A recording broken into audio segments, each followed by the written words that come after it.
Hello गोइंकर्स, आज की कक्षा में हम पढ़ेंगे कहानी लेखन। गोइंकर्स, आपका रिवीजन वर्क चल रहा है। कहानी लेखन के विषय में आप पढ़ चुके हैं। कक्षा 4 में भी आप कहानी लेखन के विषय में पढ़ चुके हैं। सबसे पहले मैं आपको बताऊंगी कहानी लेखन किसे कहते हैं।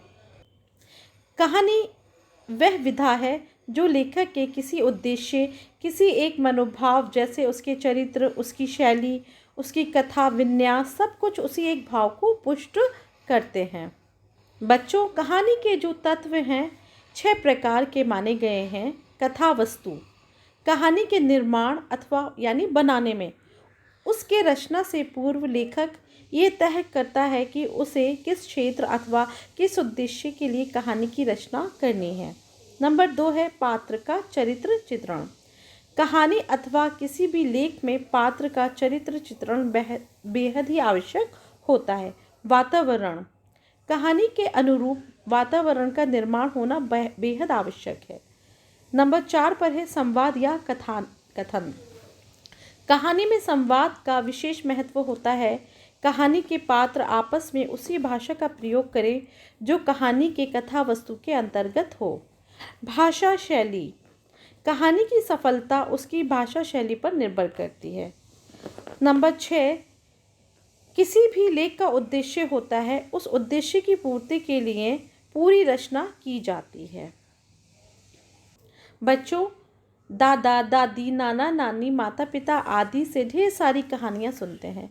कहानी सुनना बहुत अच्छा लगता है। आइए कहानियाँ लिखना सीखें कि अब कहानी किस तरह से लिखते हैं। कहानी लिखते समय हमें नीचे दी गई बातों को ध्यान में रखना चाहिए। नंबर 1, कहानी रोचक ढंग से आरंभ की जाए। कहानी के शब्द और भाषा सरल हो। कहानी का क्रम नहीं टूटना चाहिए।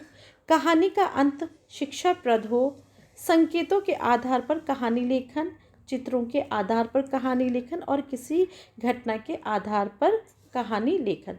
यानी कहानी को आप कितने प्रकार से लिख सकते हैं, तो संकेतों के आधार पर, चित्रों के आधार पर और किसी घटना के आधार पर। तो सबसे पहले गोइंकर्स, यहाँ पर हम जानेंगे संकेतों के आधार पर हम कहानी किस तरह से लिखते हैं। संकेतों के आधार पर जैसे आपकी पाठ्य पुस्तिका में पृष्ठ संख्या 101 पर दिया गया है कि एक जमींदार, बहुत सारे नौकर, फसल अच्छी न होना, आमदनी कम, मित्र की सलाह, हर रोज़ सुबह खेत की सैर करो, सैर पर खुद आने से नौकरों के होश ठिकाने लगना, चीज़ों की देखभाल खुद करना, फसल अच्छी होना, आमदनी बढ़ना, सीख अपना काम खुद करें।